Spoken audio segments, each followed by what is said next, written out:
Board of Supervisors for Monday, February 19th, 2024 into order and have roll call.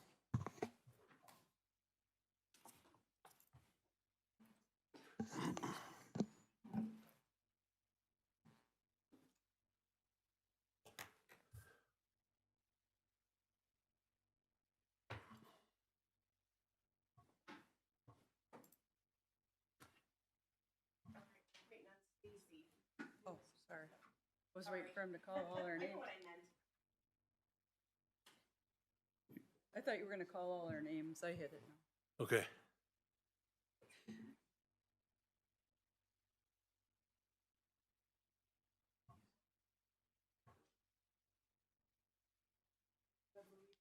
Okay.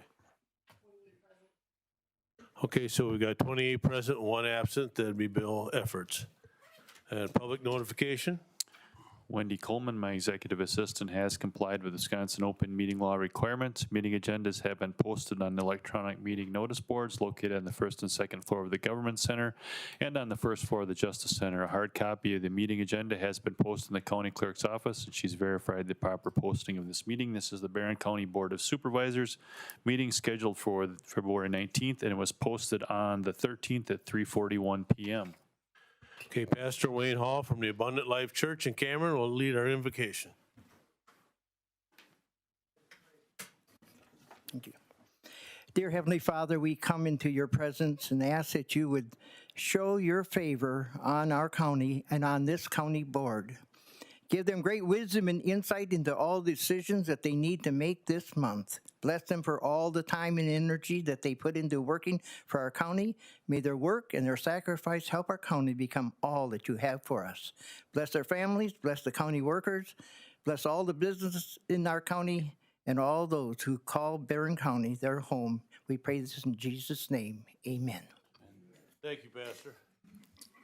I pledge allegiance to the flag of the United States of America and to the republic for which it stands, one nation, under God, indivisible, with liberty and justice for all. Okay, item number 3, special matters. Both Jeff and Jess has something. Jess, you go first. Just a reminder that if you are no longer going to be on the county board coming in April, let's make some arrangements in order to get your Chromebook back, because the next person that will be taking your spot will need that Chromebook, and Lance needs enough time to set that up on his end. So if you have any questions or need to organize something, just reach out to me. Okay, a couple things. One will be a future agenda item. Jess, as we're looking at, had a very good meeting with Hanson Auction Service on Friday. Steve Olson and I met with them regarding the office complex and possible sale of that. So that will be a future agenda item.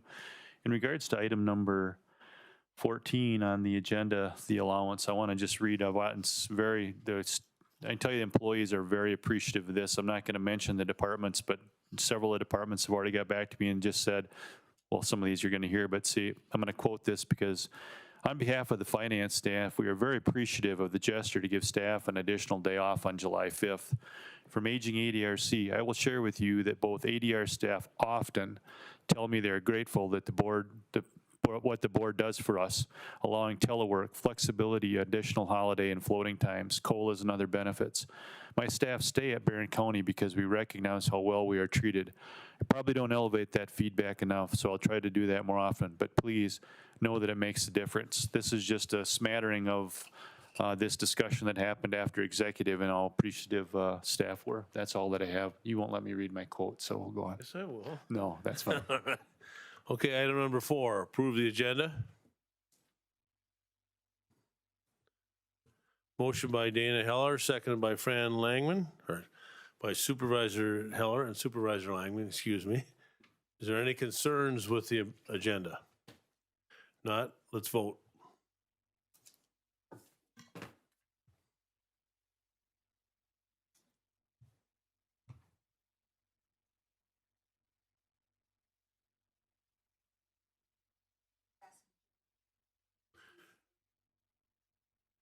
Supervisor Gores, do you approve?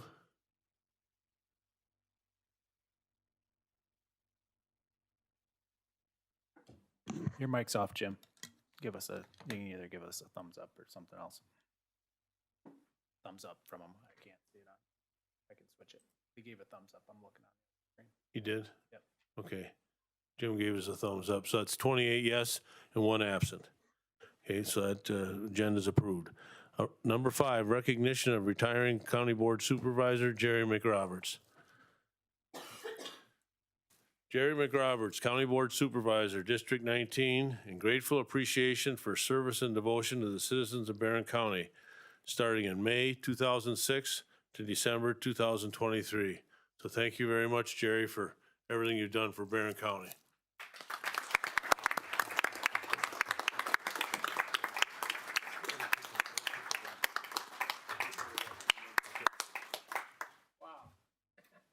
We're gonna get a picture, Jerry. All right. I'll take this gummy coat off then.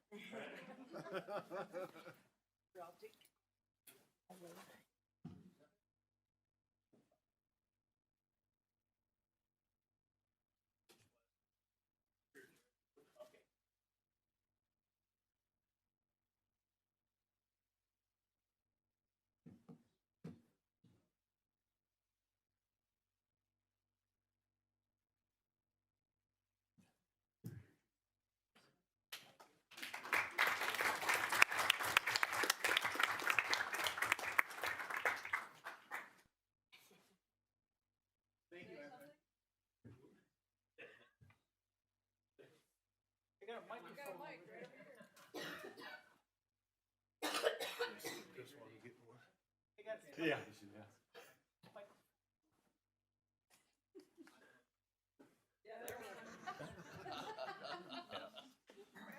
Chris, I was gonna say, you must have left because you didn't come down there. Sorry, buddy. All right. Item number 6, approve. Oh, hey, Jerry, yeah, sure. Okay, You wanna come up to the mic, Jerry, right there? Come up to the microphone? right here? Yep, All right. How's that? great. Yes. Well, I'm just taken back by the response we were getting here for me quitting and getting out of here. I wouldn't quit for nothing. This just happened to be at the time, and I told Louis and Jeff a year ago. I said this is my last run in, you know. And anyway, and so then I turned around and I decided that it wasn't, so I did it again, and so now here I am. This the last place to be. Anyway, and I just making me nervous here. So anyway, but it has been a real pleasure, and I was sorry Duke Thurs wasn't here. I thought of him late last night because Duke is the one that talked me into coming here. Well, Jess Miller needed somebody on the District 29, and so anyway, so then I took that, and or no, it's 19. Excuse me. And anyway, so then he came over to my house and he said, you know, can you want to? I forget how he stated it, but anyway, my first question was, can I still go to Arizona for 2 months? Anyway, and he said, yep, and I said, I'm in. So, anyway, but again, I'm glad to have been here for so long, and anyway, Marv Thompson and Carolyn Bartlett have got me for time. So anyway, well, anyway, yeah, I know you got a meeting you guys have to go to. So, but again, thank you very much for everything. I really appreciate it, and it's been fun. I've enjoyed it all. We're so lucky to have had a good group all the time. That so when you see what some of these counties do, we're really fortunate to have Mr. French and Louis Oki and all the other people on the board here. And I'm not forgetting anybody, I hope, but so, well, anyway, thank you very much again, appreciate it. And I'll put this right on the desk right next to my Corvette that Fran gave me here when I came in. Well, thank you, Jerry.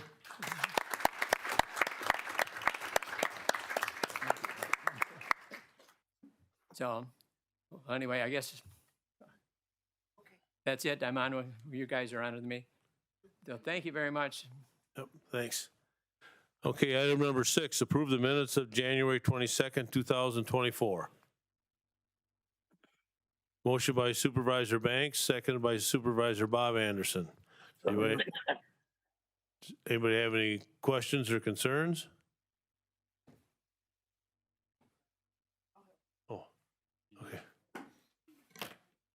Do you have any concerns, Bill?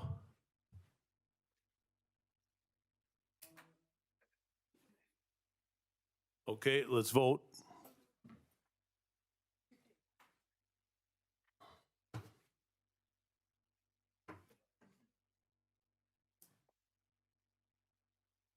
Okay. Fran's going, thumbs up, yes.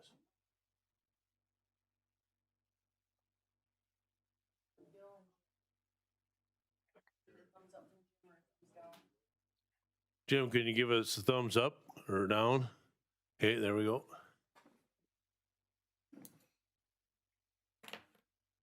Okay, that's 28 yes, 1 absent, so the minutes are approved. Item number 7, public comment. And we've got 3 of them. I'll call your name. Would you please come to the podium and state your name and address? Dennis Roschel.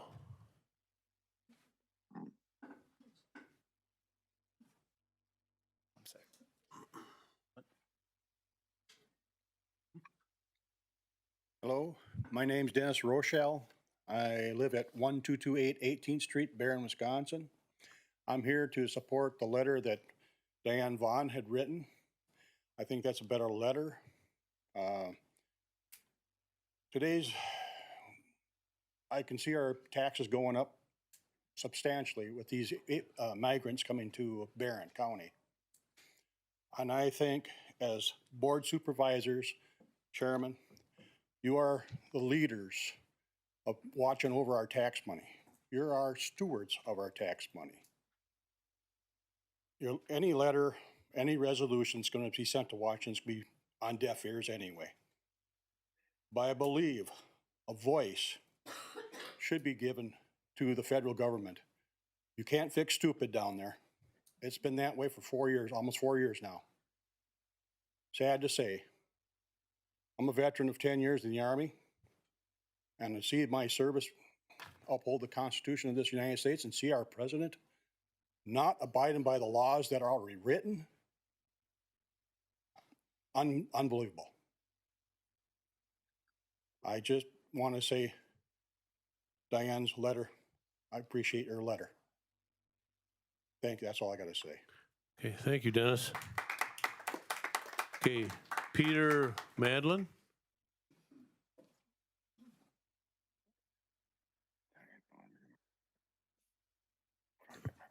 Good morning, Pete Madlin, 1672 8½ Avenue, Chautauqua, and 20-year resident of the town of Maple Grove.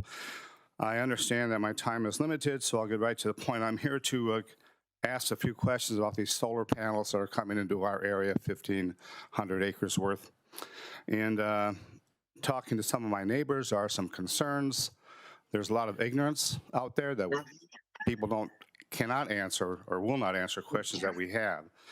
So a few questions I will give you, and then if you can answer any or all of them, it'd be appreciated. First off, I guess the number one question is, does the community have any input on this thing, on this project? Everything I hear back is that we do not. The county has no say. The township has no say. There's some statute out there that I have yet to see. People say it's out there that says this between the landowner and this company with the approval of the Public Service Commission and the DNR, I guess. But if this statute exists, let me know. But do we have any input? My second question is there any compensation for the landowners, for the property owners who are going to see their property devalued because of this project? It's not a secret when these panels are put up, that is going to happen. That is just a fact.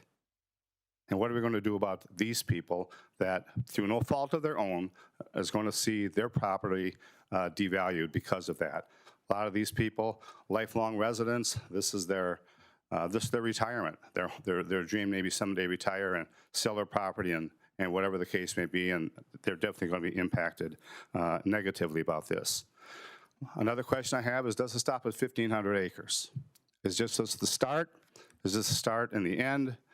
These are questions, once again, that we would like to see answered, and we have no answers. We're not hearing anything. I'm amazed at the lack of communication that does not exist, I guess, the lack of communication that does exist, however you want to put it, that we are not being informed about this project. I heard it from a neighbor.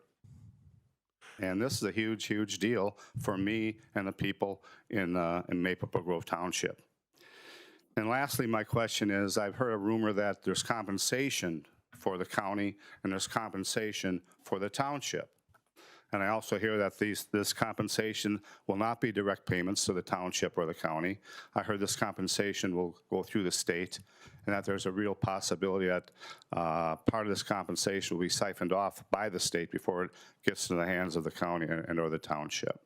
So these are some questions I have. There are many, many more. There may be others in the audience today that has more questions, maybe more specific questions. But if you could address any of these, it would be greatly appreciated. Thank you. Peter, the public discussion is not a forum where we go back and forth and answer questions on that. But I violate that every now and then. And right now, I'm going to say you should contact your town chairman. He's very informed on this. I believe they've had a public meeting. There'll be more of it, but he knows. He's met with myself, our county administrator, French, and the two town chairmen that are involved in this program, and they do know a lot of the answers. So if you contact Hutch, I think he can clue you in. Thank you. Yeah. Okay, third person, Craig Hammernick. Thank you. My name's Craig Hammernick. I live at 875 13th Street, Hillsdale. And as you know, there is a solar panel project. Obviously, Pete just mentioned it, being planned for Maple Grove Township. And there's a lot of misconception, misunderstanding, whatever word you want to use, about compensation that's going to be possibly to the county and possibly to the townships. So I reached out to our legislators down in Madison, and believe it or not, they didn't even know. So they reached out to the legislative council, and he sent back a pretty lengthy email explaining how this works. And I want to just summarize it for you so that everybody's on the same page here. So first off, for background, under state law, the property of light, heat, power, and power companies, generally utilities, are exempt from paying property tax. Instead, these companies are taxed at a state level through what they call a license fee based on their gross revenue. That's from state statute 70.112 and 76.28. To offset the losses in local revenues as a result of the property tax exemption, the state provides a form of shared revenue, often referred to as utility aid, to municipalities and counties with certain types of utilities properties within their boundaries. The calculation of these utility aid payments follows a formula that's laid out in statute 79.04. Under this formula, the payments for newly constructed generating facilities are generally based on that facility's generation capacity. The capacity-based payment is $2,000 per megawatt, with the division between the county and municipalities depending on whether the facility is located in a city or village, or if it's located in a town. Typically, cities and villages receive a larger portion of payment than towns would receive. As relevant to solar, municipalities and counties also generally each receive $1,500 per megawatt of the facility's capacity.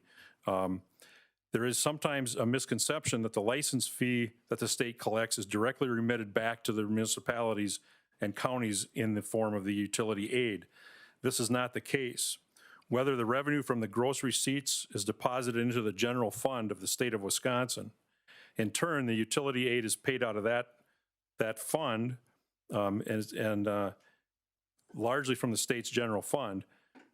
With utility tax are deposited into the general fund, they lose or once they're deposited in the general fund, they lose their identity. There's no way to track where that money goes if it goes back to the local municipalities. And the example that he cited was in fiscal year 21 22, the state collected approximately $248 million in license fee from private light, heat, and power companies, but they only paid out 82.6. Sorry, sir, that 3 Okay. minutes is up. Thank you. Yep.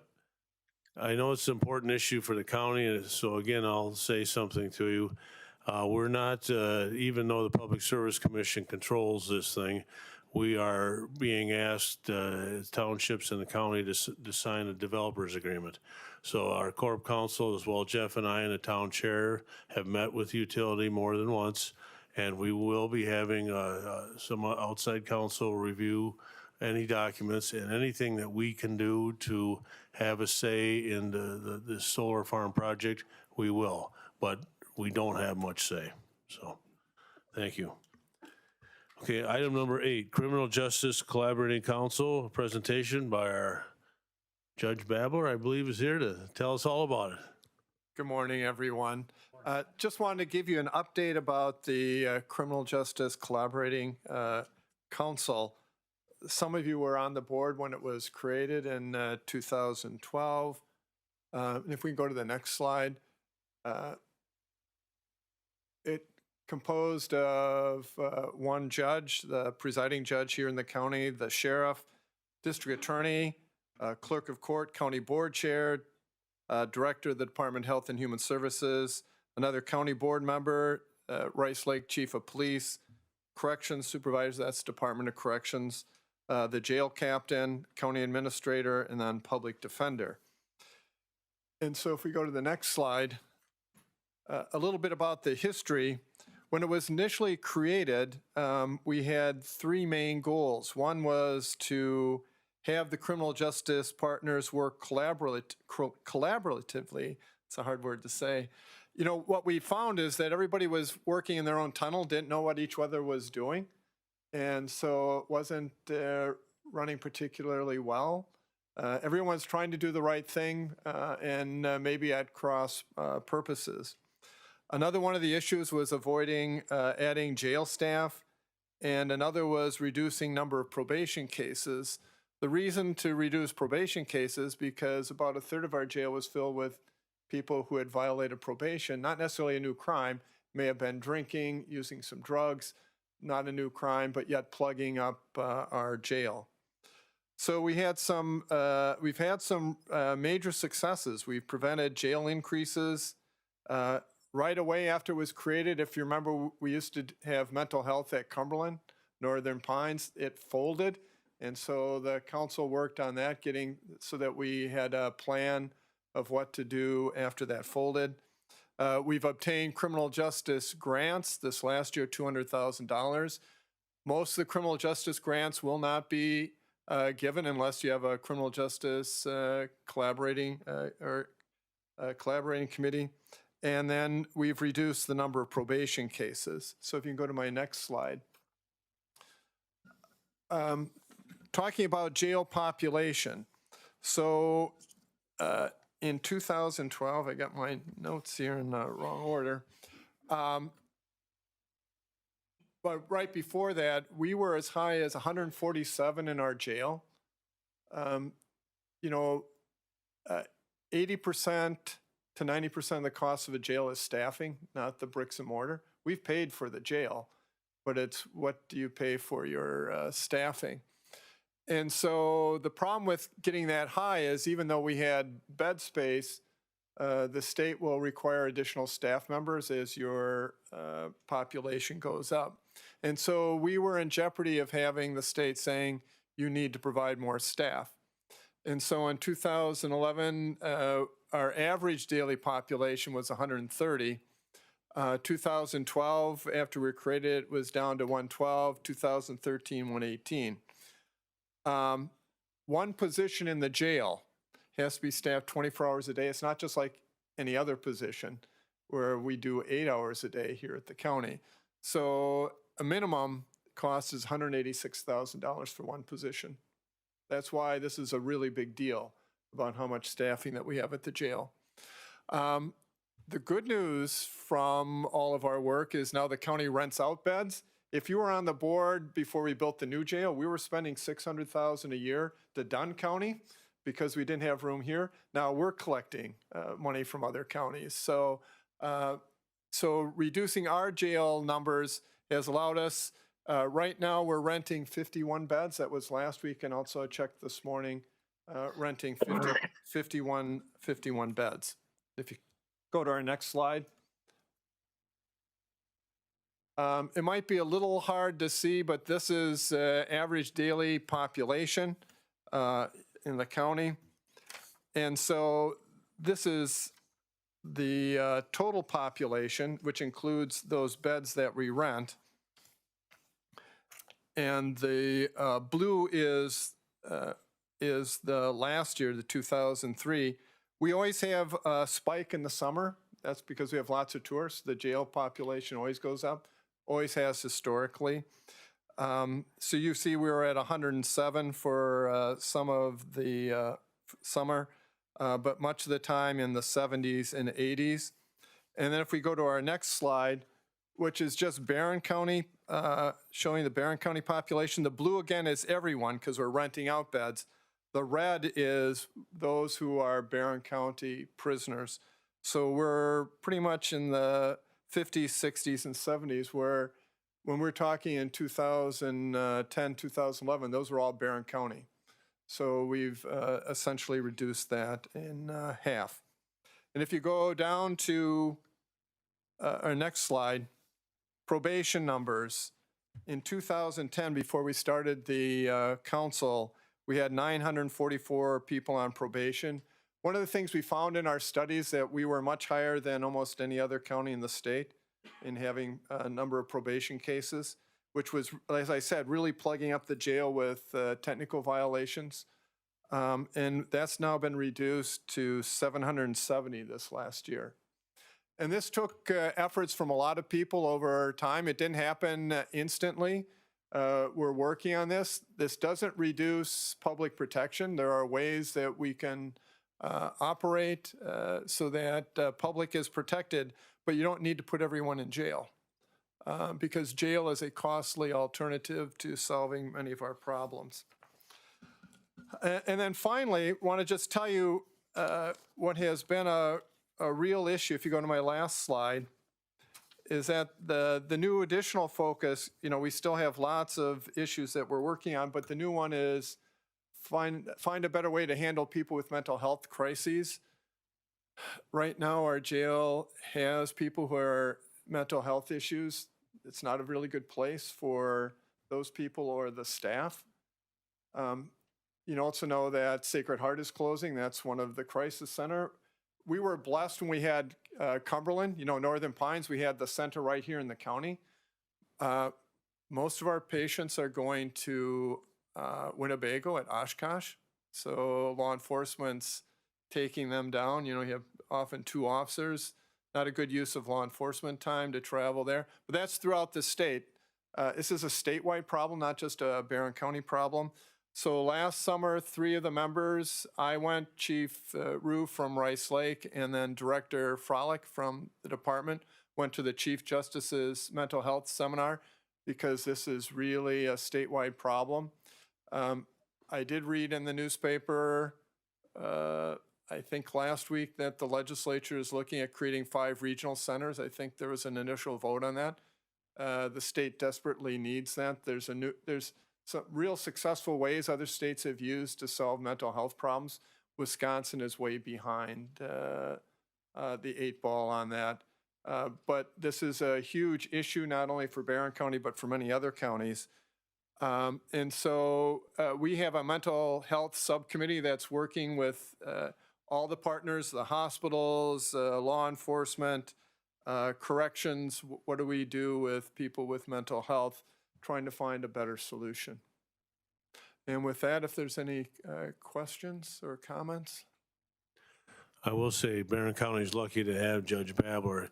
He not only is a great judge, but he's the leader of all these programs, and it's behind his leadership that we have all these preventative measures, that we receive the grants we do. He's really been beneficial to our county and continues to do so, and I think he even likes his job. So I do, yes. Thank you, Chairman. Does anybody have any questions for Judge? Seeing none, thank you. You did an excellent job. Thank you. Okay, item number 9, refugee and immigration resettlement letter. Just so you know, just the background for everybody. In the packet, Jeff did provide a letter on the World Relief Program.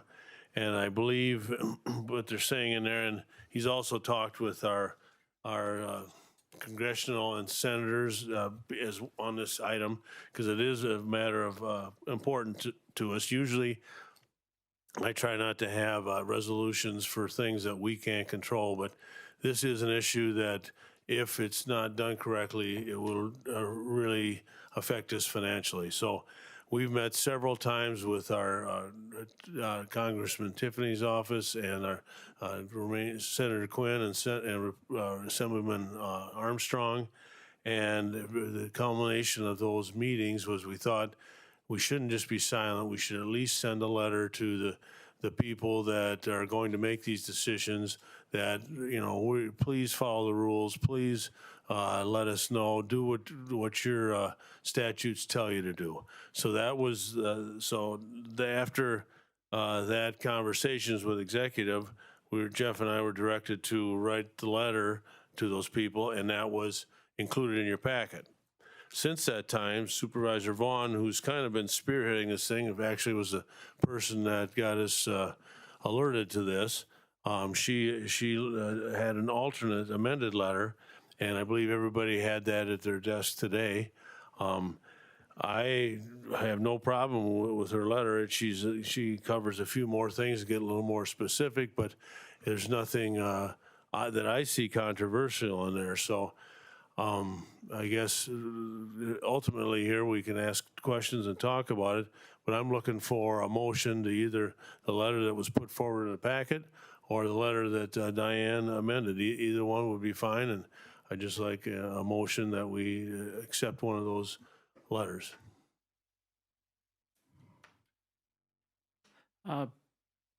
Supervisor Cook? As you look back, in the exec committee, I made the motion to go with a letter versus a resolution. Seeing the amended version put out by Supervisor Vaughn, I agree with you, Chairman, that it touches on a few more things and it tells us where it's actually going. I like the letter better than the original letter, and so I would move that we accept the amended letter. Okay. Do we have to do that electronically, Jess? Or you didn't have it on there, did you? Okay. Can we do this the regular way, or do you want? Okay.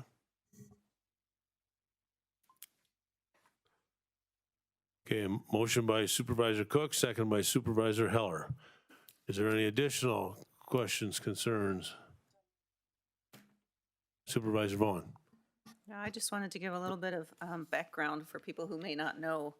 I first found out about this on the news in October of last year, and I attended a public meeting held by World Relief in October. I also at that time messaged County Administrator, our Sheriff, Stacy Frolick, Senator Quinn, Representative Armstrong, and several others to see if they had been contacted, because the U.S. Code does require that, and nobody in the county had been contacted.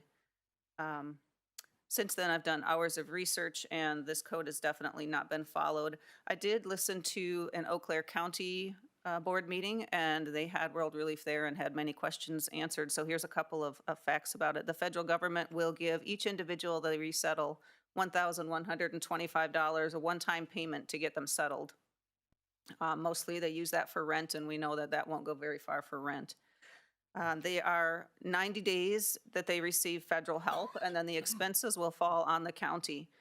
They also said that even though they only give 90 days of federal help, it often takes 3 to 5 months to get them employed. And World Relief gets a minimum of $1,700 per person that they settle anywhere. You can listen to this information online at the Eau Claire County Board website. There's a lot of information in there. I guess I have a lot of information here, but it's all mostly included in this amended letter, so I appreciate the motion, and I am definitely in support of the amended letter. Thank you. Supervisor Schradel.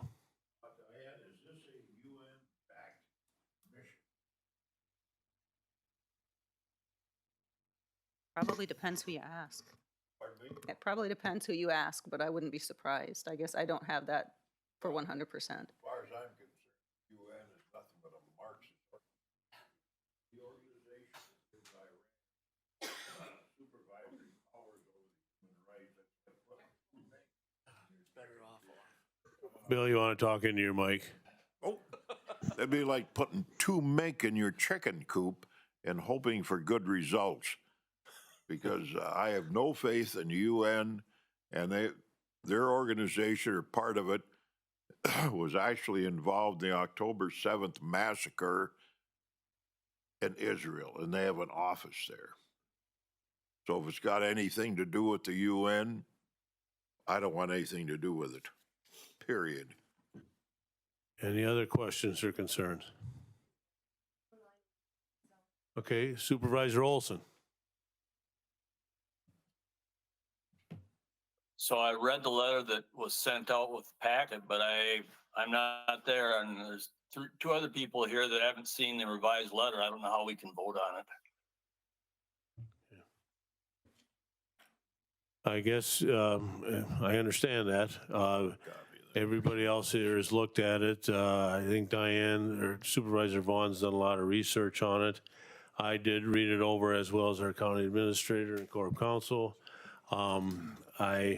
She's a little more specific on some areas with regarding the effects on our housing and some of the things that would happen. But right now I'm encouraged with the letter that Jeff had in there for that World Relief, because it looks like they're really just trying to bring some additional Somalians into our area, and that's been in the works for 10 years. They try to reunite family members with the people who are already here, rather than just having refugees dropped off. And excuse me, Senator Quinn and Assemblyman Armstrong are very aware of this situation.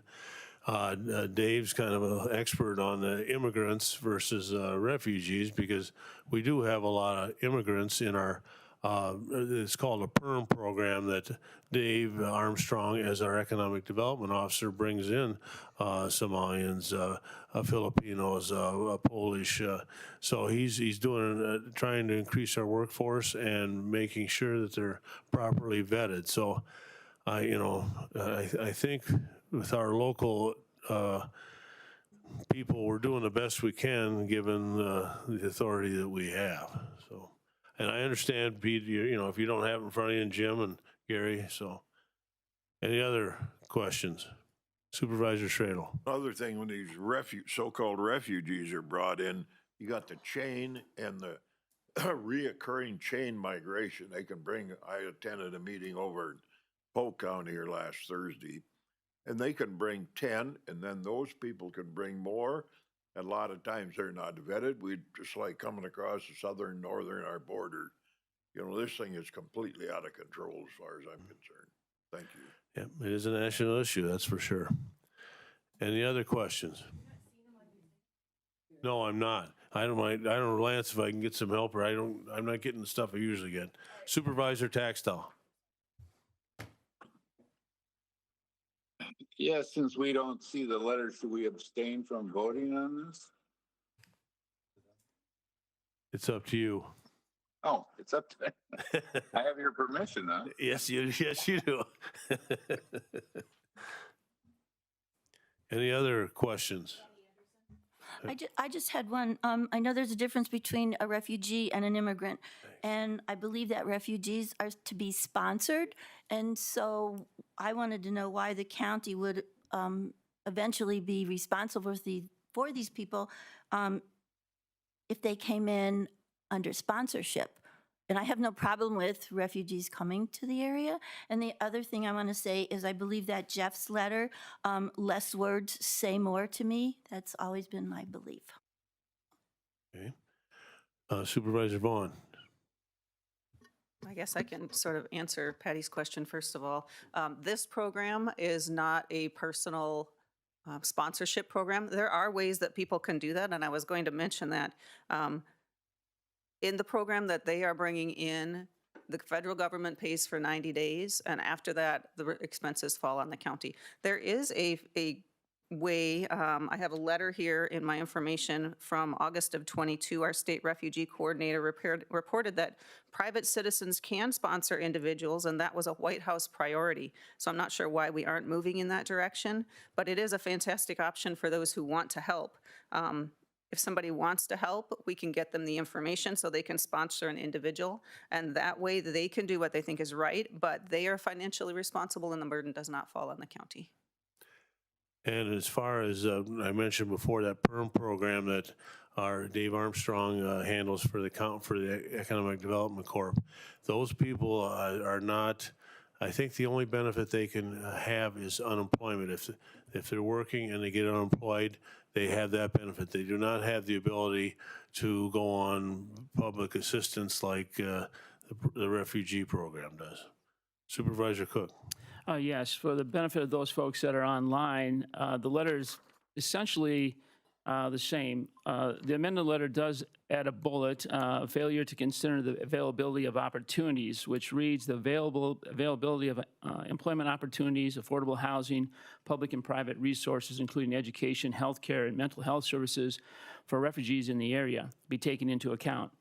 Had the required meeting taken place, we could have discussed the housing crisis in our region and the challenges to our schools and healthcare systems. These challenges have recently been exacerbated by the announcement of local hospital and clinic closures in early 2024, probably 2020. Well, it's 2024. I would disagree, politely disagree with my fellow colleague, Supervisor Anderson. I do think what I like about this amended letter, it gives detail. And if you're sending this, if you look on the back, which the first letter does not include where the letter's going, this letter is going to go to folks. And if you ever write your congressman, your state senator, assemblyman, county board, the more specific you can be in terms of accuracy and how it applies, the better off you are. Because you may think that your legislator is up to speed and has the total background. I assure you they don't. There's too many things for them to cover. So I do like the amended letter. As I said, I did make the motion to accept a letter over a resolution in our exec meeting, and I would encourage you to support the amended letter. Supervisor Schradel. Well, I used to work over in Minnesota, and they brought in a bunch of Hmong people after the Vietnam era war. Well, those people, they did not pay, I'm not sure, you don't remember, it's been a long time ago, but they did not pay any federal income tax for 7 years. They still don't. And state, I don't remember if that same thing applied to them or not. But, you know, of course, the thing is, being a Vietnam veteran, I didn't serve over there, but I was in during that time. They did a lot of good work for us over there because they hated the North Vietnamese. They wanted to kill everyone they could. At any rate, Diane, do you know anything about that tax situation? No, I'm not aware of that situation. Okay, I don't know if this would apply to them or not. I don't know.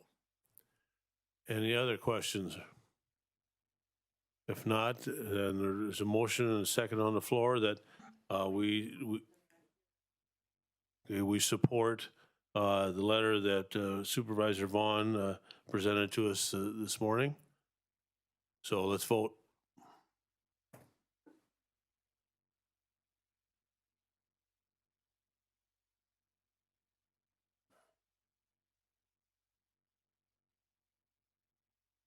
Jim, up or down, or abstain? Down, okay.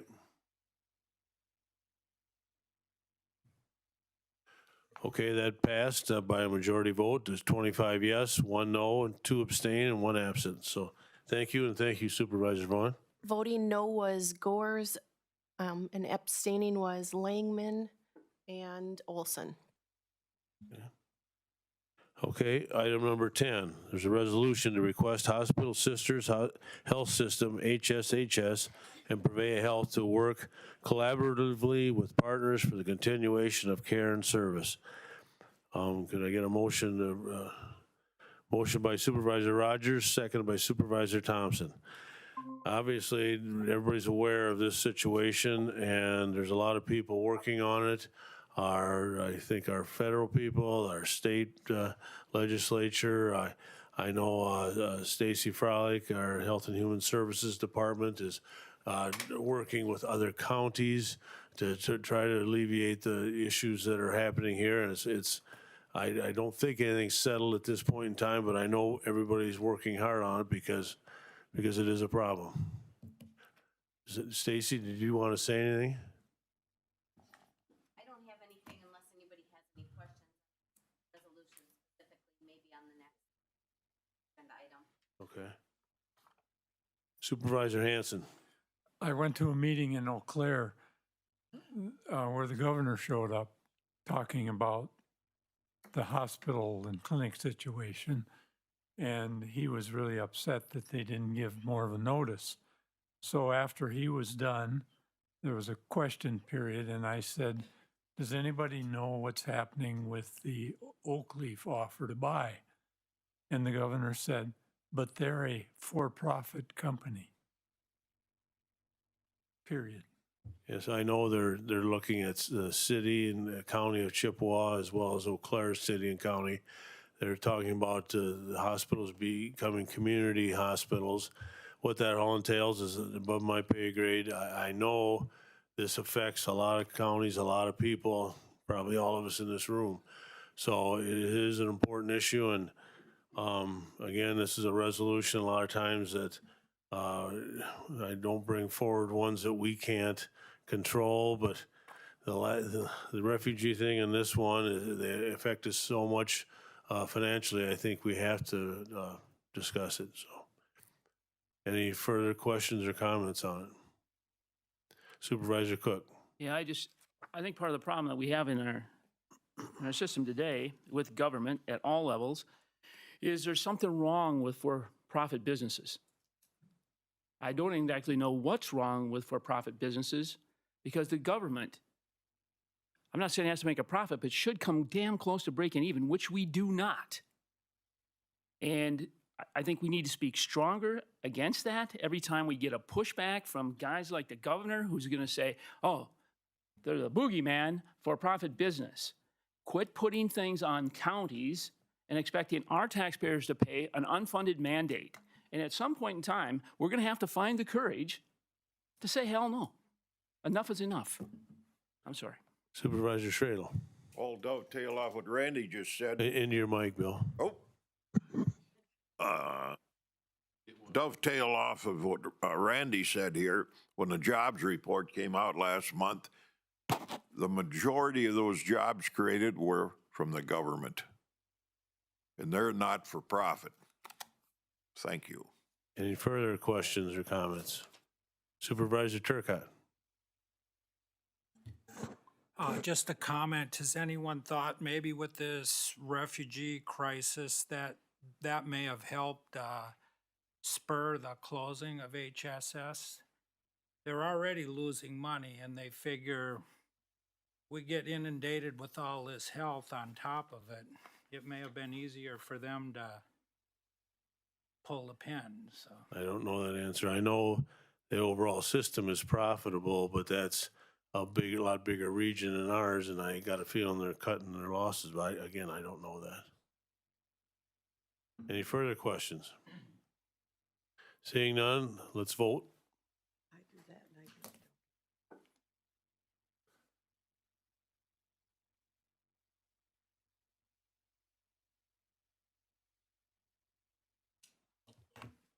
Jim? That's a yes, all right.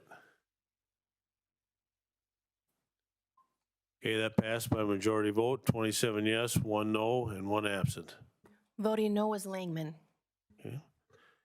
All right, item number 11. Now this one is a resolution that will require a 2/3 vote to pass. This is a resolution creating a one birth to 3 therapist position. Can I get a motion for that?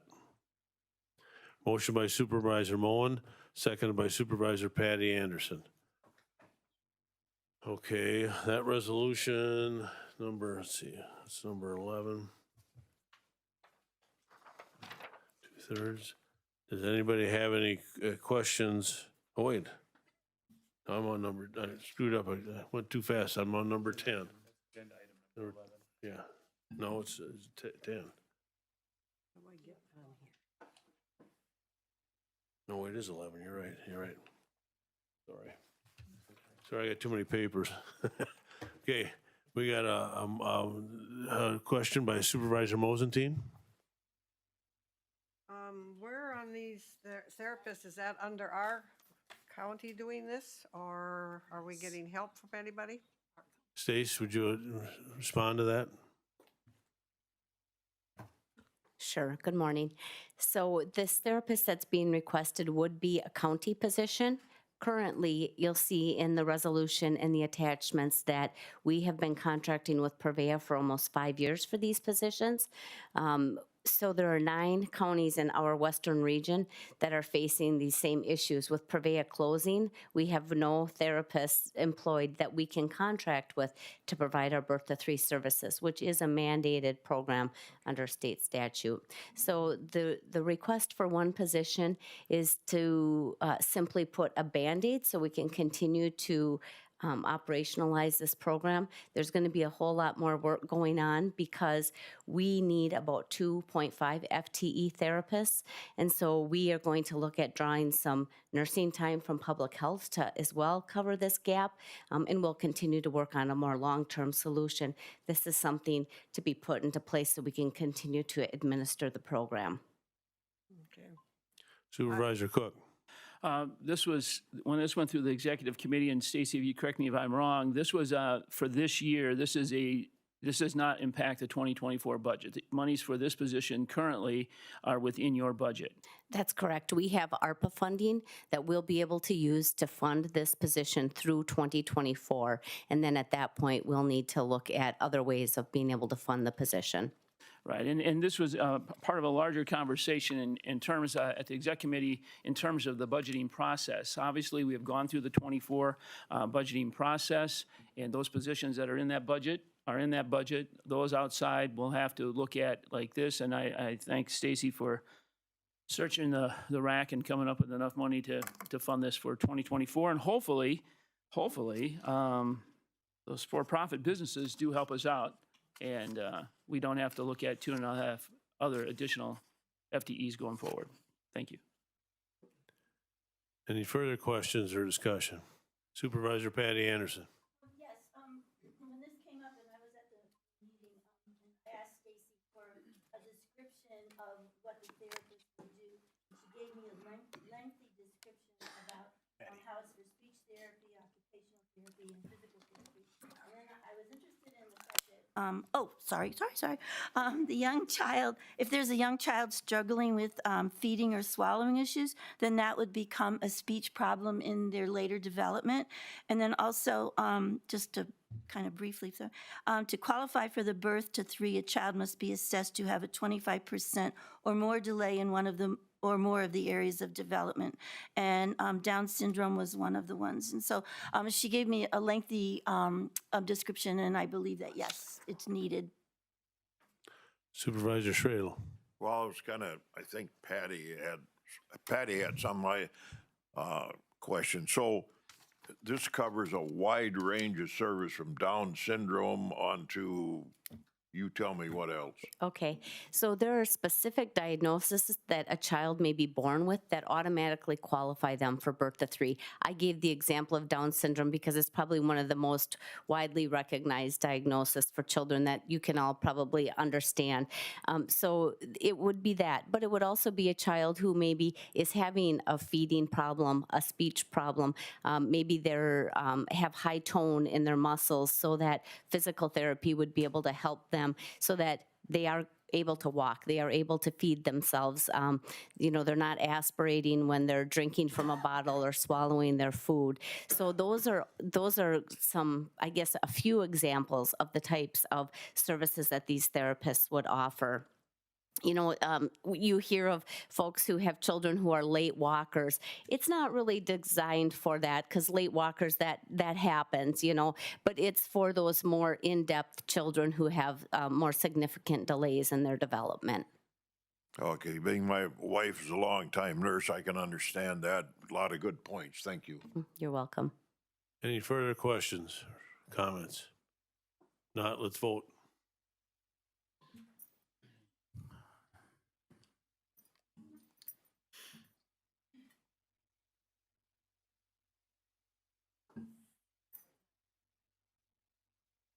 Jim, up or down? Up. Okay, it passed by a 2/3 vote, 28 yes, 1 absent. Thanks, everybody.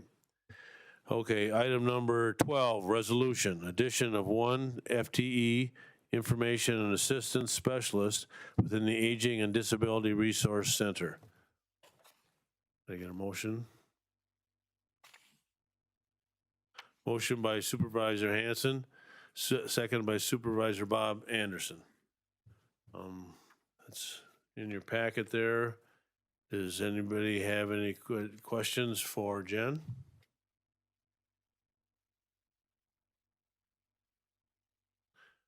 Okay, seeing none, let's vote.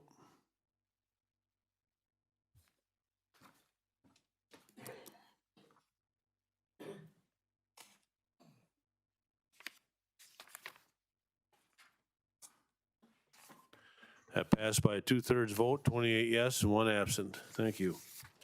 Item number 13, again a 2/3 vote. Resolution authorizing a one-step pay plan increase for Barron County Correction Officers and Communication Officers beginning with the February 17th, 2024 payroll. Motion by Supervisor Buchanan, seconded by Supervisor Rogers. I know Jeff and Rachel had a lot of stuff in the packet. Does anybody have any questions or concerns on that resolution? Okay, seeing none, let's vote.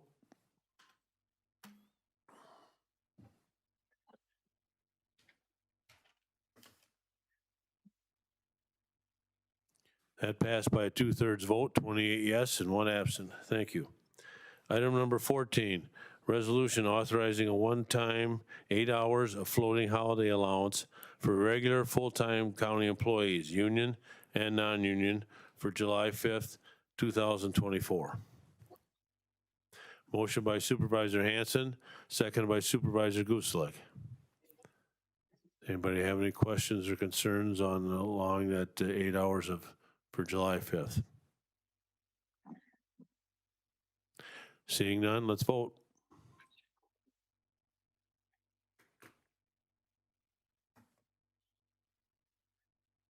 Passed by a 2/3 vote, 28 yes, 1 absent. Thank you.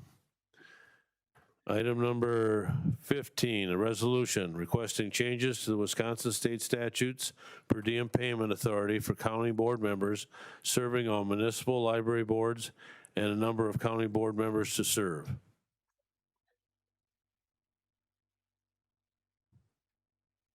Motion by Supervisor Banks, seconded by Supervisor Wenzel. Does anybody have any questions there? Supervisor Guslek. So, does anyone know if this will impact the library boards starting down the path of paying their board members per diem so that everyone at the table is being paid? You want to answer that, Jeff? I don't know. Supervisor Cook. And this per diem is being paid by the county, not by the library board. Yes. Correct. Any further questions or comments? If not, let's vote.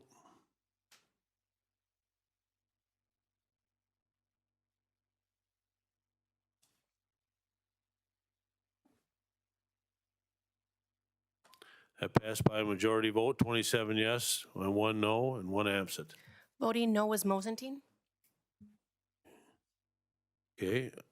Item number 16, ordinance to change child support fee on non-IVD customers. Motion by Supervisor Moen, second by Supervisor Newman. Anybody have any questions on that ordinance? Seeing none? Oh, Supervisor Mosentein.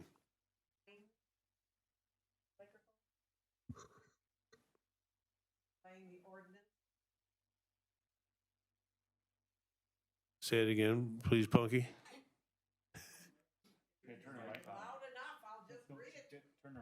Yeah, turn your mic on there. Oh, okay. I said just the resolution, please explain. John? So what, Title 4D, so it's Roman numeral 4, 4D of the Social Security Act, that created the Child Support Enforcement Agency years ago.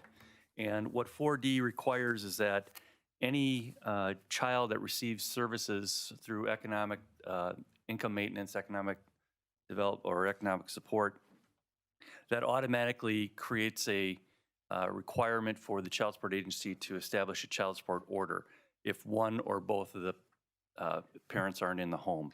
So what it's doing is requesting that if a child is receiving economic benefits, that one of the parents or both of the parents, if necessary, pay some support towards that child. What non-4D is there's a number of cases that the child does not receive any services through economic support. Now, the law allows that anybody that's non-4D can pay an application fee and receive the exact same services as the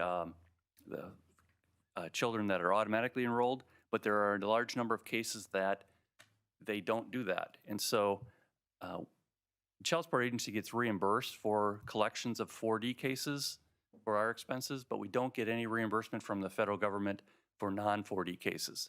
So we end up doing services for these folks, and it's on the county's dime. So what we're asking for on this resolution is just to allow us to charge a fee to those non-4D cases so that they're paying for the services they're receiving.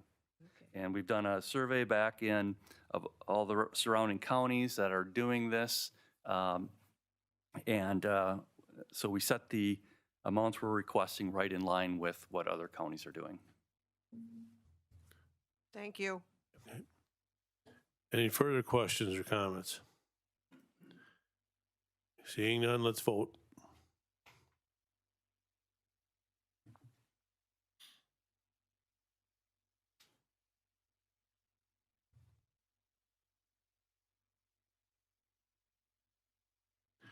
Okay, passed by majority vote, 28 yes, 1 absent. Thank you.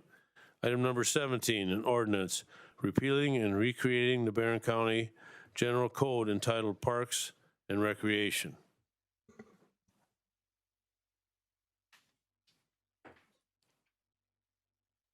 Motion by Supervisor Rogers, seconded by Supervisor Hanson.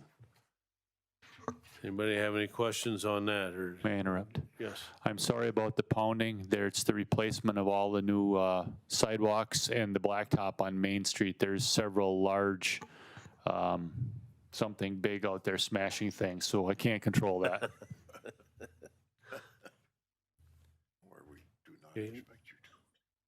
Seeing no questions about that, I guess let's vote.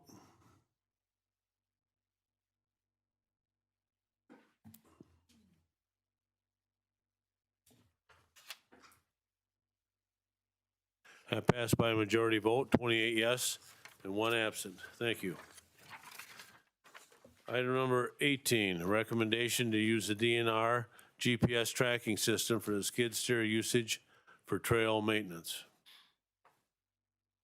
Motion by Supervisor Heller, seconded by Supervisor Bob Anderson.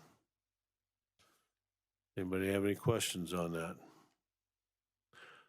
Supervisor Vaughn. I'm just hoping for an explanation on this one. I'm not sure I understand what that one's about. Real briefly, when we bought the skid steers, it was asked that Jeff keep a detailed log, Jeff Wolf. Jeff Wolf. And he was doing that, and it got really be cumbersome, and now the DNR with their GPS can basically do the same thing, and it was the recommendation of the county board that he do a very detailed, he asked the property committee, could we just take it off the DNR GPS? And the property committee referred it to county board, so the proper motion would be to allow us to just go off the DNR GPS website and usage. Yeah, the motion would be recommending the county board to stop tracking skid steer hours individually and use the DNR format. Supervisor Cook. We had that skid steer a year. We, I believe, traded it off already for another skid steer. And part of that motion, if I understand, one, I was opposed to buying that skid steer because frankly, I didn't know how much the trail was going to use it as compared to the county who already had 5 skid steers. And my question is, part of that was to track. Do we know how many hours in 2023 that the snowmobile clubs rented that machine? Chris should be able to answer that.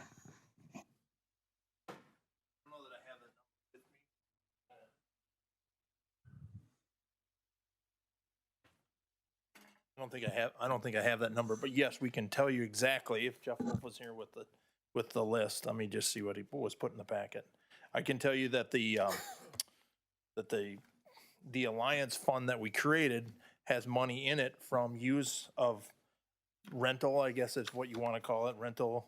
That fund is at $20,000. So we paid the club's money, they've made their money, and we've made $20,000. And now, granted, we have $100,000+ involved in buying this equipment, but we're getting some payback for using that equipment rather than what we did before. So,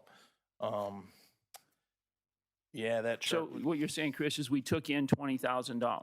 We took in $20,000. Did we take that $20,000 in specifically from the snowmobile clubs? Yes, that would have been use of that.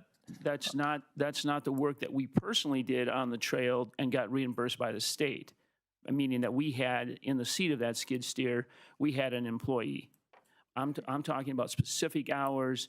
Yeah, if you look at that chart, this chart that's in your packet on the bottom of that chart, Chautauqua ATV Club used 11.4, Ridgeland 10, Barron Snow 0, Chautauqua 5. They're really small, sorry. Barron County Maintenance used it 11 hours. So there is hours that we track. Right, and I looked at that. So snowmobile clubs use that for less than 40 hours. Of the 180 that we put on it, yes. On the 180 hours. Right. Again, to my point, we bought a skid steer because we didn't want to loan money to clubs to buy a skid steer. They could have rented a skid steer from anywhere else, and we have $80,000 in it. Again, and we now are continuing to do this. We just traded that one off, if I'm correct, and we have a new one. At no cost. We made money on that because we had to replace the tracks, but instead, because of the buying power of the municipal contract, how I understand it, I don't know the exact words, Jody's not here, but Jody looked into that, and this was a smarter move for us to trade it off than to upgrade it and put new tracks on it. It would have cost the county $8,000. This didn't cost us any dollars to do this. Right. And again, Chris and I are very good friends, so I'm not picking on him. But the point still being is that is part of the agreement. That's what we paid the extra money for. So we had that insurance, and that is the benefit that they're going to use to sell municipalities. I understand that. So basically we swapped, but I still have the initial investment. And the point is still the same.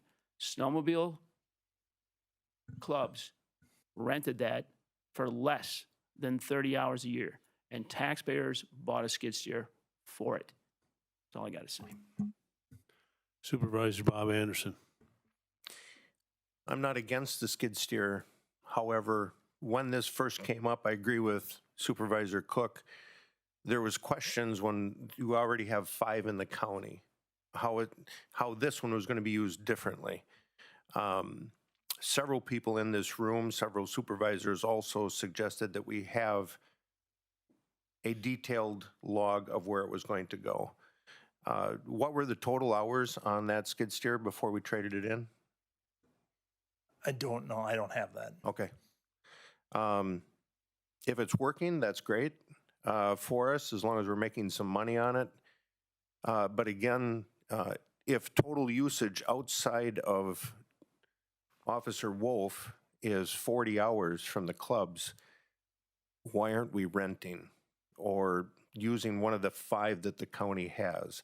I know it's needed because we have to, take care of the trails and everything, but I would still like to see another report 1 year from today that's a little bit more detailed. Doesn't have to be as detailed as what the really tiny numbers that you're talking about Right. on there. No, But if we could just get basically what snow clubs did compared to what the county used it for, I think it's a good tracking system to use that DNR site, but it is something we should follow up And on. I will bring Deputy Wolf a year from now to give you that update because he can tell you why they use it, how much maintenance is used it, why maintenance uses it over using the highway one, because the highway ones are hooked up and they have their own formula. I trust the people that I put in those places to do that. We're getting some payback that we never got before. So while I agree it was a large investment, I stand behind that investment today because we're making some money. We didn't have a great snow season. Obviously, we're not going to have any snow season now. So some of that usage is being used now by extra usage by maintenance to clean our parks up while there's no snow. Now, granted, I don't know if they could have used the highways or not. I don't know how much the highway's using theirs. Obviously, the highway's peeling back Highway 8, brushing, so I don't know that theirs would have been available. But Jeff Wolf and the highway commissioner meet all of the time to talk about our equipment. And you made the point that the snow season hasn't been, the clubs are going to use it less based on the weather that we had. And you're right, there's been some things about the highway department. Well, they're not plowing snow, but they're doing a lot of things preventative in the ditches and that haven't been allowed to be done because of the weather, and they're doing the right thing. Supervisor Taxtell. Yeah, as most of you know, I wasn't too wild about buying that 1-ton truck to pull the skid steer around, and it was an LTZ upper high-end truck that had a lot of bells and whistles. So that truck costs us maybe $15,000-$20,000 more than just getting more of a stripped down truck that could have been ordered if you were in a hurry to get it. So we've got quite an investment in this. And I agree, we do have investment into the big red truck too, which isn't being used right now because the snow clubs don't need it to pull our drag. So it goes with the season. That was a bidded truck. Again, I stand behind that too because we bid that out and there's no trucks out there to buy. So I get it. I understand it. I get the costs.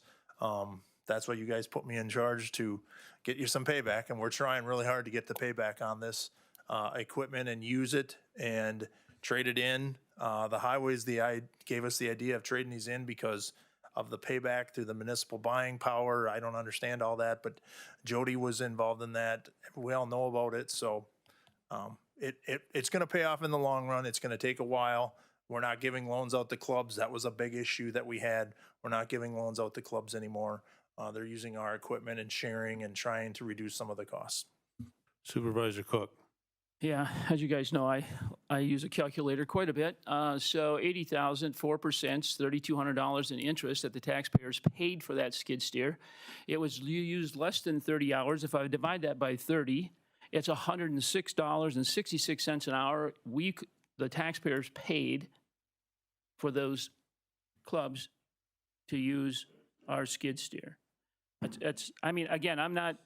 I just think don't when know we if go. we pay any interest for Supervisor Cook. You didn't. How did you not pay interest? I think they just that's the bid, and then I don't think they paid. They got it for the set price. Yeah. And then the DNR grant had something to do with it too. I don't get that far in the weeds on it, but I trust the department heads and the people to do the right thing, and I don't think they're hosing the county. Well, we were told that they would use this thing, and they use it 30 hours. 30 hours, Louis. The number of clubs. In our first 11 year, no, I don't disagree with you, Mr. Cook. I don't disagree that it isn't used completely by all of our clubs yet, but Again, some of those clubs have equipment. As that equipment goes to be traded off and the county doesn't, you guys can choose to give them a loan or not give them the loan. And when you choose not to give them the loan, they're going to come to our alliance. This is a long-term plan to create an alliance in Barron County, similar to what Burnett County has. And the alliance is the goal here. We're not going to get there tomorrow by telling these clubs, sell your tractors and use ours. It's not, we're not going to get there today. Well, we'll see in 2025. We'll have the same discussion a year from now. Well, yeah, yes, we will. We'll use it Thanks, more. Chris. Supervisor Turcott. I got a bunch as they're lining up here. Turn your mic on, please. Mike, The impacts on insurance. So one, I'm not for the county highway department lending out, because if this is on a job site and they're using it there and that machine doesn't end up back there on Monday morning, that can be a problem. I don't know about getting this machine from wherever it's stored in Barron over just Cumberland, for example. If they get into an accident, how does that, I mean, I don't know the whole county's insurance policy on how all that stuff works, but there's got to be implications that would make it better for the highway department if they're not on the hook for. I can't remember the exact discussion, but there was a discussion with the highway and with Officer Wolf about having just what you said, that equipment on site and not moving it around. I don't know the insurance. Supervisor Bob Anderson. Well, again, I just wanted to clarify, I'm not against this. I think we should do some follow-up because it is a big investment. And if there's payback in a few years, that's wonderful. $20,000 already this year. I'm not against it. I just think that we should do follow-up as due diligence as supervisors. 100%. And that's why we put a GPS tracker on it, for just that reason. So we know exactly where it went. That puts our clubs in line to say they used it here and they didn't. This is a checks and balances that we didn't have that the county needs. I know Jerry's not pushing the button there, Supervisor Fowler, but you had a question. I'm new here, so I'm going to use that for as long as I can. But I was at the meeting when we talked about this, and the issue, the way I understand it, isn't about did we need the skid steer or not. It's are we paying a sworn officer to do his own database and track the information when we have a report that's available.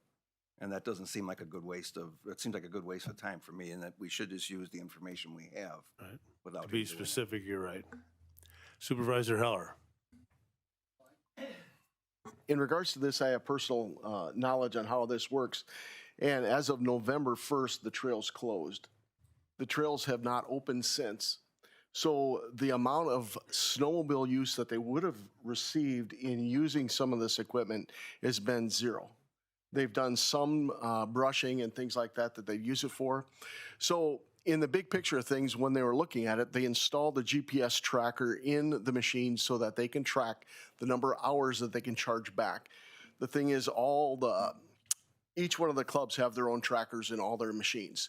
So what happens is they submit it through the DNR site. They get reimbursed back to the clubs for the hours they spend. This piece of machinery is in the same regard, except that they're not using it as much as they would in a normal season. Obviously, the trails have been closed. They're not going to open. They don't have the use that they would otherwise. But Officer Wolf was having to personally track the time and effort and put it into the spreadsheet when that tracker that's installed automatically gives you the total calculations.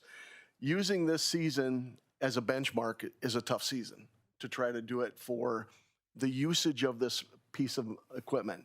The clubs, it's listed by club who's using it. And I think as you move forward, you're going to get more use by each of the clubs. And as they use it, they submit their hours back. The county gets paid and the club drives it, uses it, and they get paid a smaller portion, but the county does get paid back. Even though it's a large cost, the benefit to the clubs and the benefit to the county is that they actually have this when they need to use it, but the county can still use it when it's not being used by the clubs. So the whole, I guess the gist of what they're looking at is, should we, like Mr. Fowler said, should we have Jeff Wolf continue to track this and use up time that he should be using on the trail versus the GPS? And is it a useful piece for the county on both sides? I would say yes. The GPS tracker is done through the DNR. It's very, very accurate versus having someone hand track all the different things. So I would say that it is a good thing to not use manpowers for law enforcement to track paperwork. Supervisor Fowler. Do you have another question or no? And we did get a snowmobile violation this weekend, so we're good. He's talking about funding for this department. Okay. Any further questions? Now we've got a motion and a second to recommend that we just use the GPS tracking system from the DNR. So let's vote.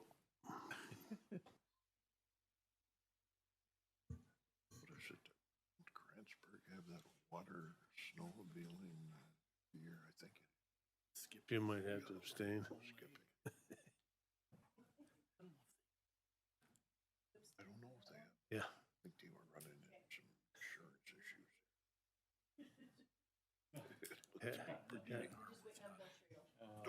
Waiting on you, Bill. Bill.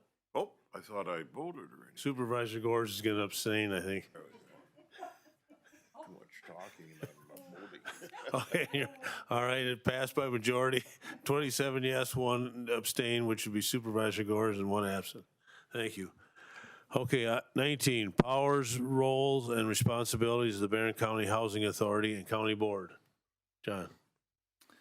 Thank you. I was asked to give a brief update overview of the respective roles of the Housing Authority and County Board. I did give a more detailed one to the Executive Committee. I'm going to thin it down just a little bit, but the question was, who has the ultimate decision-making authority on issues concerning the Housing Authority? In this case, it's the current rehabilitation project of the 70 units that have been, that's been in the pipeline for a number of years now. This isn't the first time this question's been asked. Certainly based on the number of Attorney General opinions issued over the years on this topic, it's not the first time it's been asked in other counties. The last time this office issued an opinion on this topic was about a little over 25 years ago. I dug out that old opinion, I dusted it off, I researched it. It's still on point today, only the statutory numbers have changed. In short, once the county board makes a finding and declaration of necessity, the statute takes over. So once created, a county housing authority exists as an independent, autonomous unit, an independent entity separate and distinct from the county.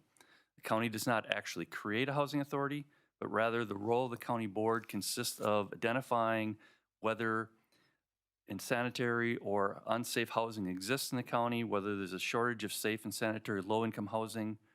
So the creation of the housing authority is dependent upon the initial finding by the county board, but all else is mandated by the statute. A separate public housing corporation is created as a governmental unit by the statute. So the Barron County Board of Supervisors made this finding of declaration of necessity by resolution number 4, and that was on August 10th, 1971. Thereafter, sections 5954, sub 22, and 661201 through 661211 Wisconsin statutes take over and govern the housing authority. And they provide that a housing authority is a public body, corporate, and politic. So the county housing authority's independence from the county even extends to the control over the money that's donated or lent to the housing authority. So the statute specifically provides that a municipality can advance money to a housing authority during its first year or to appropriate any money thereafter.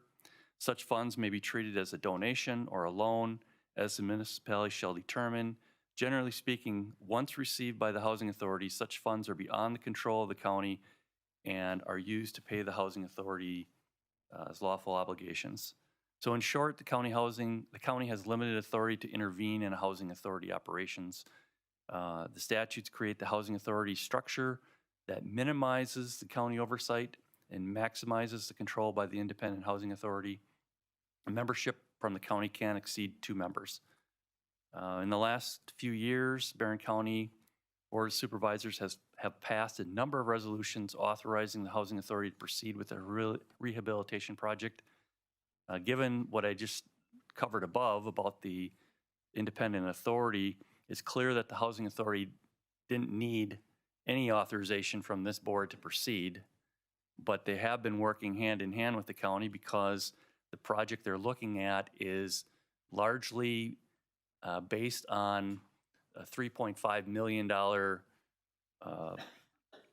amount of money that the county has earmarked to give the Housing Authority from ARPA funds.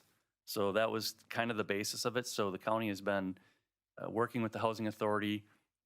All the resolutions for the last 3 or 4 years have been proceeding step by step with this process. And so at this point in time, the county has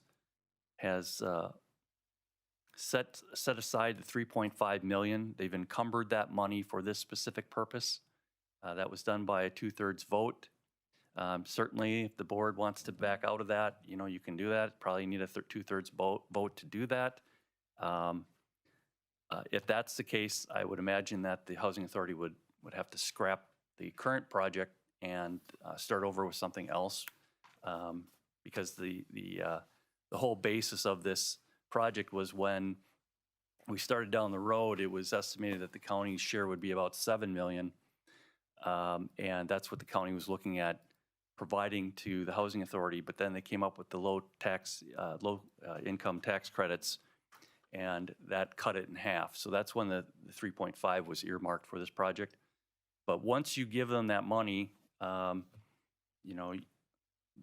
they're obligated to use it for the purposes that you gave it to them for, but you don't have any control over them. Your control is the 2 members that you have on the board for input and to bring the information back to you. Just to remind you, we did engage SEH, Short Elliott, to review this project and look at the viability of it, and they're in the process of doing that. I believe they're going to meet with a few of us before our March meeting, and then we'll present that to the full board on, was it March 18th? Because we have to have a firm decision by that time. So, is there any further questions or concerns? Okay, if not, we'll go on to number 20, the progress and financial update on the highway facilities. You can see we had a paper in the packet. We did meet with the highway, last week, and Mac and Jody, Kaiser from the highway department, who's kind of overseeing the finishing up of the highway facility, along with Highway Commissioner Haves, and Jody, our finance director, are in charge of that. If they needed to have a meeting with the housing or the highway finance committee, they would call one. We have not called one. On the sheet that Jody did hand out, it shows we're 101,000 to the good, but I'll caution you on that, because as we talked about last time, we do have the data control costs, which are basically monitoring our systems out at the highway department electronically, so that we don't have to physically be there, and that we're trying to come up with a cost for that. It could be as high as $250,000. But in the detail of that sheet, if you look about 3/4 of the way down on the right-hand column, they show there we've got $517,000 to finish up the paving at the highway shop. Then we've got $40,000 for the curb and gutter. Those 2 things are a real cost we'll have to do yet.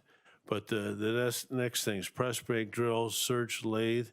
At this point in time, they appear that might be not needed. So we're hoping that the $241,000 along with the 101 that were to the good will cover our data controls, and that everything won't cost us any more than what we've already allocated. In terms of contractors, they're mostly punch lists. They did indicate one contractor they're having it's a smaller amount, but a few issues with, and And they indicated, the Highway Commissioner and Mac and Jody, that they think they can handle it. If they can't, they'll talk to the right people we'll discuss it further. Does anybody have any questions? Seeing none, we'll go on to number 21. Again, Jody had a sheet in there. There's not much changed from last time except for getting interest on our money while it's sitting there. And I believe that the available of 1.1 million is kind of still allocating for the HHS software. Okay. Anybody have any questions on the ARPA fund sheet? Okay. Item number 22, a report from Jeff. I haven't received any questions on my update, so I'm assuming all is good, and I would ask you to approve the appointments. Okay, we have appointments number 23, West Central Wisconsin Workforce County Board Consortium. That's something I had been attending, but Bun is, or Supervisor Hanson has indicated he would take that over for me because I've got too many conflicts with that. And then CGB Regional Housing Committee. That one, I don't know how that came about, Jeff. With Meg Skemp retiring, Bob has asked that I appoint him onto that 13-member panel. Okay, good. He'll be good. Okay, we got a motion by Supervisor Nelson, seconded by Supervisor Banks to approve those appointments. Is there any questions or concerns? Seeing none, let's vote.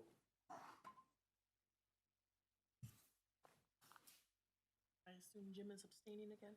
Yeah, Jim will abstain again. Okay, 27 yes, Jim, 1 abstention, and 1 absent. Thank you. So the appointments are covered. 24, Claims Commission's correspondence. That's good, John. 25, suggestions for future agenda items. Jeff? We will have the possibility of the sale of the office complex and some additional equipment at the Aging Commission, and a few things like that. Oh, and setting of salaries for elected officials. So we have those 3.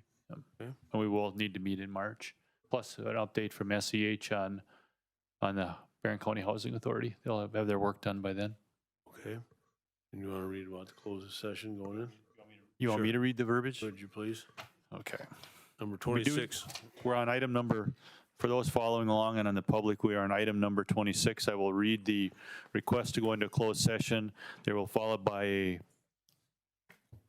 roll call vote or a vote, and once that vote is yes or no, we will close the doors for the purpose. So item number 26, the Barron County Board of Supervisors agenda, Chapter 980, court order requiring Barron County to locate, buy, build, or place a residence on Barron County property or county-owned property within 180 days of said order. A, the county board may go into closed session pursuant to section 19.851E for the purpose of deliberating or negotiating purchase of public properties, investing public funds, other specific business, or whenever competitive or bargaining reasons require a closed session, and section 19.851G for the purpose of conferring with legal counsel with respect to current or potential litigation.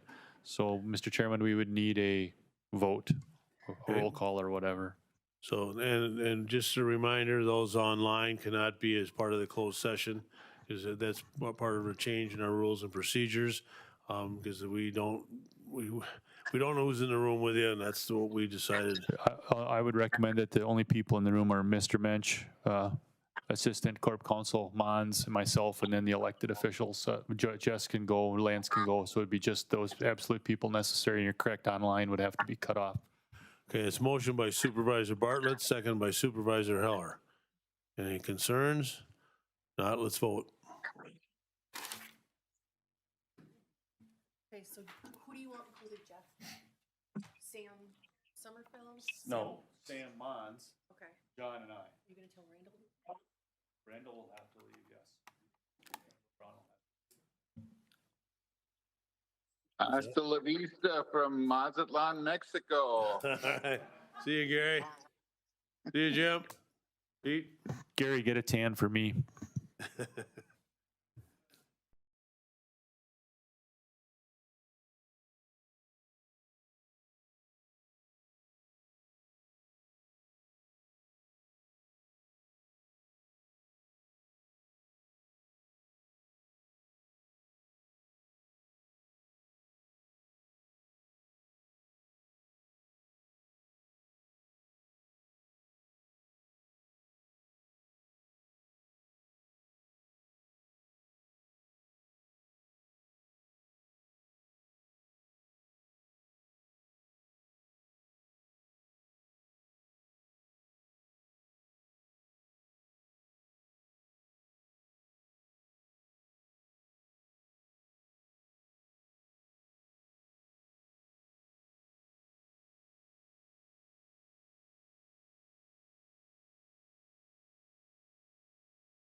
so.